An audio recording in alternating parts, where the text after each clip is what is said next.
2019년 7월 25일 K2 정상 오전 1시 40세 실라르드 스와이다가 활짝 웃으며 하늘을 올려다봤다. 해발 8,611m, 세계에서 두 번째로 높은 곳 파키스탄의 불빛이 아래로 반짝였다. 세상이 발밑이었다. 무전기를 켜고 다비드에게 정상 소식을 전했다.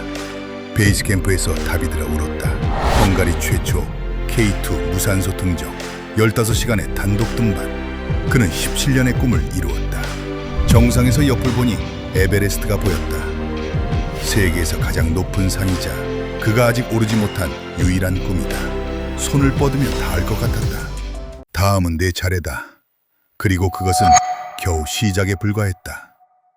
4년 후 2023년 5월 24일 에베레스트 오전 7시 30분 같은 남자가 숨을 헐떡이며 멈춰섰다. 해발 8,400m, 마이너스 30도. 산소는 해수면의 3분의 1. 발밑에 수십 개의 빈 산소통. 다른 등산가들이 버리고 간 것들이다. 아이러니했다. 그는 산소통 없이 이곳까지 왔다. 그런데 지금 산소통 더미에 서 있고 선택의 기로에 서 있다. 몸이 너무 무거웠다. 출발 전부터 계속된 기침, 눈물이 멈추지 않았다. 머리의 압박이 심해지며 시야가 흐려졌다. 하지만 정상은 가까웠다. 불과 450m. 1시간이면 닿을 수 있는 거리. 아내 티메아의 얼굴과 아들 소마가 웃는 모습이 아른거렸다. 에베레스트, 해발 8,848m. 지구에서 가장 높은 곳. 8,000m 위는 데스존이라 불린다. 산소 농도 해수면의 3분의 1. 심장 소리는 더욱 가빠지고 의식은 마치 안개 속에 있는 것처럼 몽롱해지는 구간이다. 찰나의 결정이 생사의 경계를 가르는 가혹한 곳이다. 1953년 첫 등정 이후 2023년까지 340명이 희생되었다. 그리고 돌아오지 못한 이들이 200명이나 아직도 산에 남아있다. 에베레스트는 세계에서 가장 높고 거대한 침묵의 장소이다. 놀라운 점은 2023년만 해도 17명이 목숨을 잃었다. 역대 최다 사망자. 그런데도 네팔 정부는 역대 최다 479개의 등반 허가를 발급했다. 그리고 사람들은 자신의 한계를 시험하며 산의 허락을 기다린다. 정상 직전 힐러리 스텝. 데스존에서 2시간, 3시간을 기다리는 동안 산소가 떨어진다. 체온이 떨어지면 생명의 불꽃도 사라져간다. 실라르드 스와이다. 1982년생 헝가리. 그는 어린 시절 할아버지와 함께 처음 산에 올랐다. 학교 캠프에서 여름마다 텐트를 치면서 산을 사랑하게 되었다. 산소통 없이 에베레스트를 오른 전설인 라인홀드 메스너의 책을 읽고 자신도 그렇게 될 수 있을까 생각했다. 2007년 25세 몽블랑 4,810m 정상에 섰다. 그리고 그날 결심했다. 산을 인생으로 삼겠다고.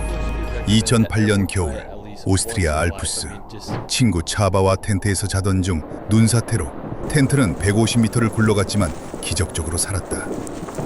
차바는 그만두자고 했지만 실라르드는 고개를 저었다. 오히려 더 강해졌다고 느꼈고 계속할 것이라 말했다. 그리고 그때부터 진짜 도전이 시작되었다. 2014년 브로드피크 8,051m 무산소 등정 성공. 2015년 K2 도전 7,400m 실패. 2016년 K2 재도전 7,000m 실패. 헝가리 언론이 실력이 부족하다, 포기해라며 비난했다. 2017년 에베레스트 첫 도전 7,900m. 혹독한 음식 거부 반응, 쇠약해진 육체 실패.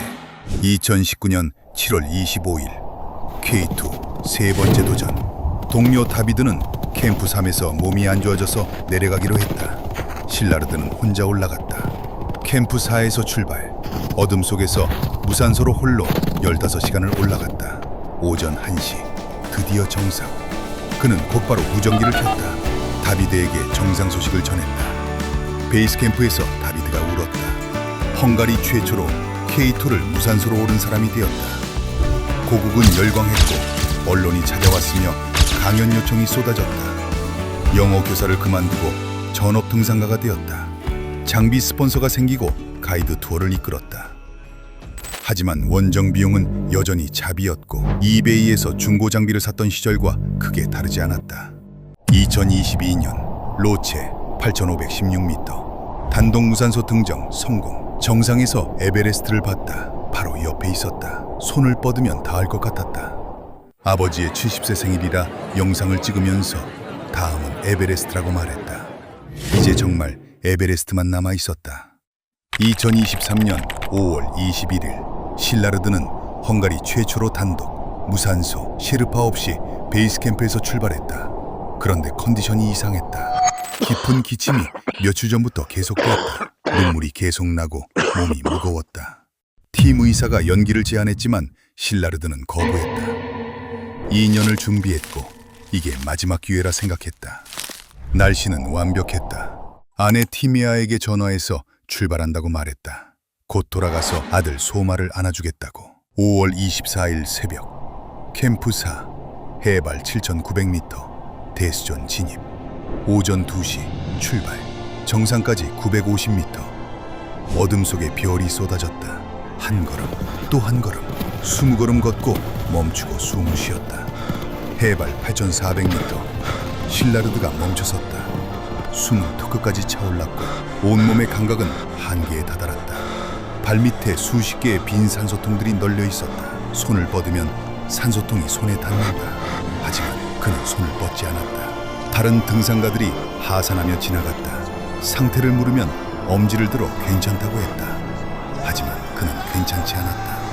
오전 10시 네팔팀이 그를 봤다. 너무 느리니 위험하다며 돌아가라고 했다. 그는 고개를 저었다.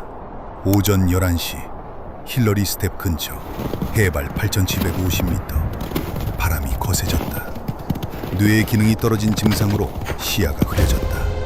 무전기를 꺼냈지만 손이 떨려 눈 속으로 떨어뜨렸다.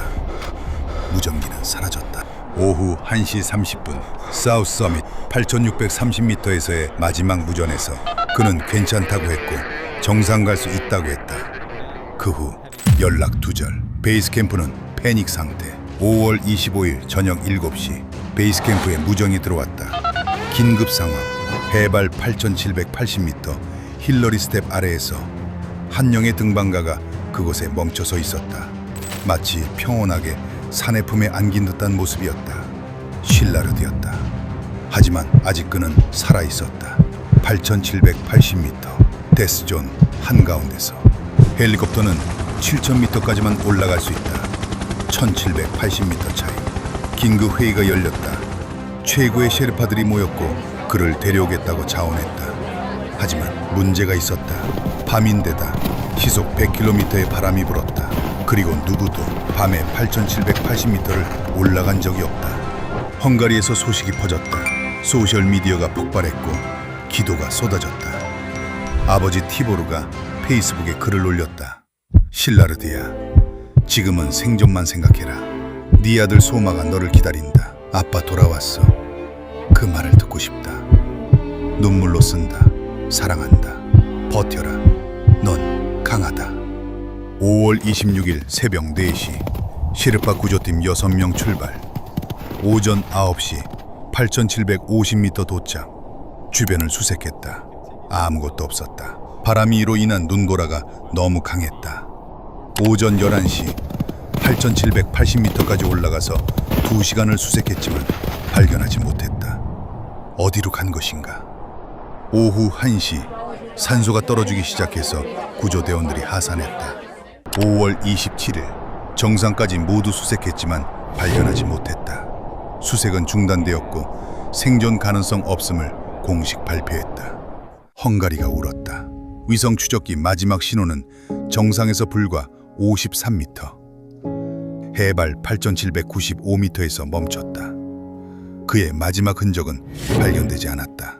2024년 셰르파들이 가족에게 연락해서 흔적을 찾으면 내려드릴까 물었다. 아내 티메아가 그는 산을 사랑했고 그게 그의 소원이었으니 산에 남겨두라고 답했다. 실라르드 수아이다는 에베레스트에서 3번째로 목숨을 잃은 헝가리인이 되었다. 무산소 등정 성공률은 2% 미만이다. 100명 중 2명만 성공한다. 2023년 에베레스트 사망자 17명 중 5명이 무산소 등반가였다. 왜일까? 순수하게 산에 오르고 싶었기 때문이다. 인간의 한계에 도전하고 싶었기 때문이다. 도전 끝에 그는 영원한 안식을 택하게 되었다. 2023년 5월 24일 오전 7시 30분으로 돌아가 보자. 발코니, 해발 8,400m. 실라르드가 쉬고 있던 그 장소. 그의 발밑에는 수십 개의 산소통이 있었다. 다른 팀이 여분으로 두고 간 산소가 가득 찬 것도 있다. 그는 손만 뻗으면 산소통의 생명에 닿을 수 있었다. 하지만 그는 손을 뻗지 않았다. 왜? 그는 무산소 등반가였다. 순수주의자였다. 산소통을 쓰는 순간 그의 도전은 끝나는 것이었다. 17년의 꿈이 무너지는 것이었다. K2도, 로체도 산소 없이 올랐기에 에베레스트도 그래야 했다. 산소통은 그에게 포기를 의미했기에 산소통에 둘러싸여 있으면서도 혼자 숨을 쉬었다. 그리고 산소통 더미 속에서 마지막 순간까지 자신의 신념과 함께 머물렀다. 세상은 그 이유를 물었지만 그는 과정의 순수함에 집중하며 등반가로서의 마지막 자존심을 지키고자 했다. 실라르드의 아들 소마는 지금 7살, 레고를 좋아한다. 아빠한테 자신이 만든 에베레스트를 보여주고 싶다고 엄마에게 말한다. 어머니 티메아는 아빠가 자랑스러워할 거라고 말해준다. 티메아는 인터뷰에서 실라르드는 항상 자신을 지지해줬고 그래서 정말 행복했고 그런 그가 너무 보고 싶다고 말했다. 매년 5월 25일 헝가리에서 추모 행사가 열린다. 등산가들이 모인다. 촛불을 켜고 실라르드를 기억한다. 에베레스트 8,795m 어딘가 눈 속 바위 틈에 실라르드 수아이다가 있다. 이제는 그도 꿈을 이뤘을까? 53m 차이로 정상에 닿지는 못했다. 하지만 그는 자신의 방식대로 순수하게 산소 없이 도움 없이 올랐다. 그리고 산이 그를 품었다. 영원히. 여전히 그는 산에 있다. 에베레스트 발코니에서 산소통 더미를 볼 때마다 등반가들이 그를 기억할 것이다. 여기서 한 등반가가 마지막으로 쉬었고 산소통에 둘러싸여 있었지만 산소를 쓰지 않았다고. 그게 그의 꿈이었으니까. 산소통에 둘러싸인 채 영원한 안식에 든 남자. 그것이 실라르드 수아이다의 마지막 모습이다.